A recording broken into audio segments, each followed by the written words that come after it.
저는 지금 작금의 이 정치 위기가 이 국회의원들의 무능 때문에 나왔는데 이 낡고 썩은 정치를 싹 쓸어내지 않고서는 대한민국의 발전의 가능성이 없습니다. 그래서 국회의원 숫자를 절반으로 쑥떡 자르겠습니다.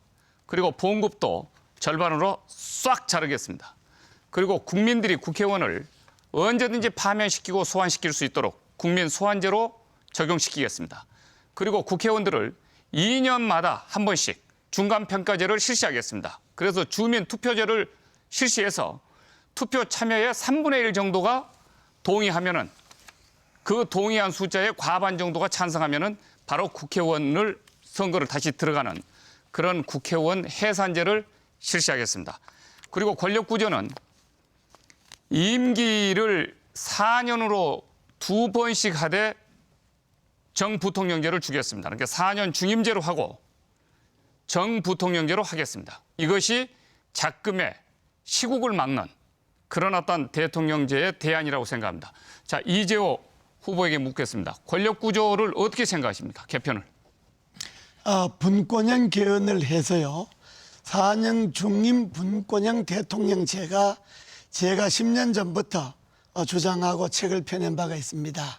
대통령은 외교, 통일, 국방에 관한 권한, 그리고 내치는 내각에 넘기고 내각은 여야 의석에 따른 연립정부를 구성하는, 그리고 내각은 다시 지방과 분권을 하는 이런 형태로 분권형 4년 중임제로 권력구조를 개편하는 것이 정치의 갈등과 혼란을 줄인다고 저는 봅니다. 네.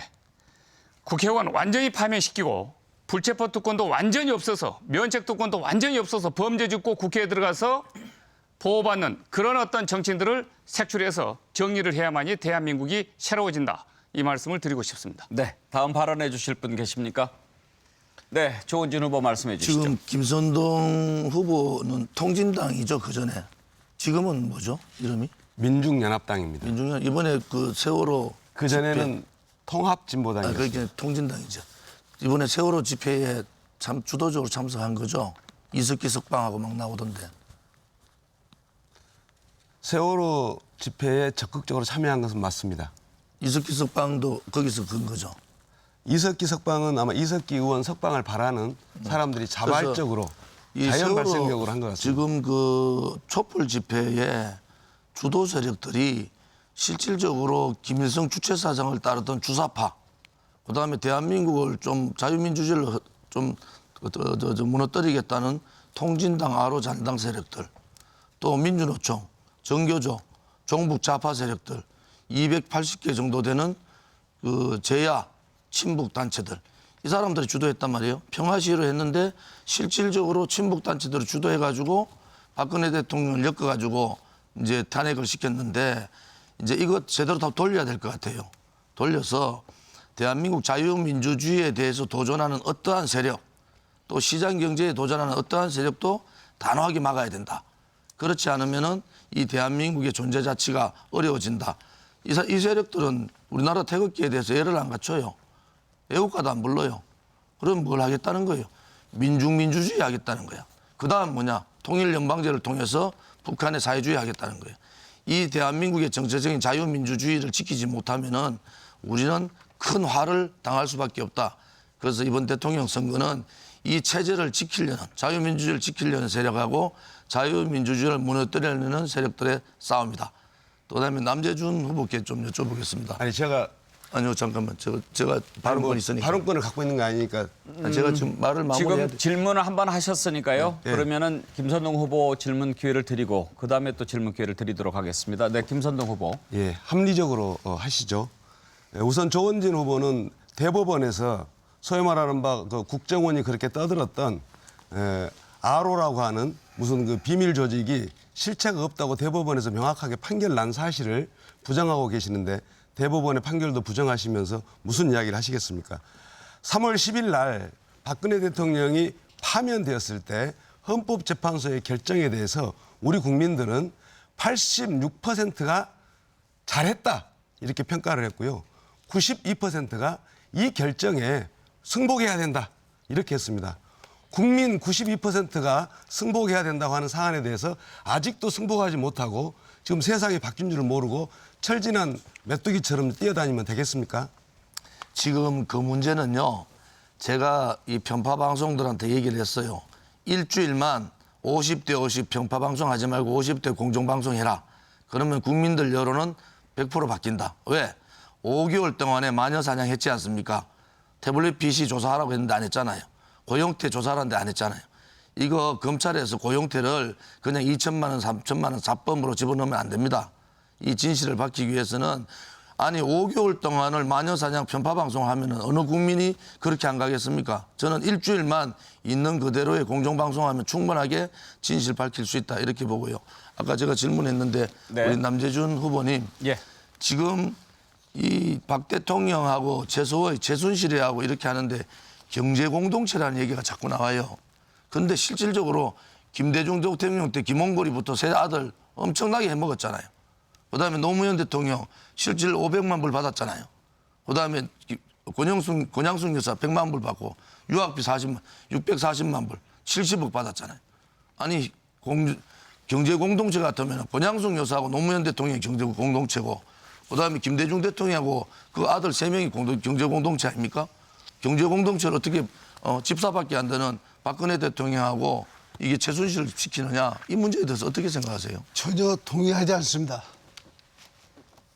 동의한다는 게 뭐 제 말에 동의를 안 한다는 겁니까? 아니, 경제 공동체라고 하는 데 대해서 인정하지 않습니다. 예, 남재준 후보께서 계속 발언하시겠습니까? 네.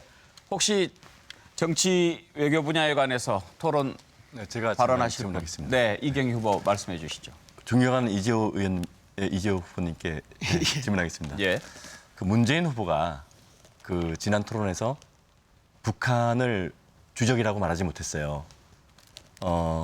지금 그 부분에 대해서 어떻게 생각하시고 이재호 후보님의 안보관에 대해서 간략하게 설명해 주시면 고맙겠습니다. 예. 저는 안보관이 평화 우선주의입니다.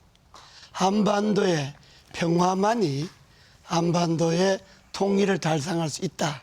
이런 그 생각이고요. 주적은 국방백서의 주적이라는 표현은 없습니다. 그러나 전방을 휴전선을 지키는 군인들은 북한 군인들을 상대로 하기 때문에 군사적으로는 우리나라 군인들은 북한의 군인이 주적이 될 수밖에 없지요. 네. 근데 그건 뭐 군사적으로는 그렇게 아니라면 우리나라 군인이 휴전선에 있을 이유가 없잖아요. 그러나 나라 전체의 북한 군인을 상대로 하는 것이 아니고 북한과 우리는 통일을 해야 되기 때문에 통일의 과제는 이경희 후보가 원하는 통일은 평화로만이 가능하다. 제 안보관은 평화 우선주의입니다. 네, 알겠습니다. 네, 되셨습니까? 네, 알겠습니다. 남재준 후보께서 손 들으셨습니다. 저도 조원진 후보님께 여쭤보겠습니다. 김일성 회고록의 제목인 세기와 더불어를 연상하게 하는 더불어민주당의 문재인 후보를 둘러싼 끊임없는 의혹이 제기되고 있습니다.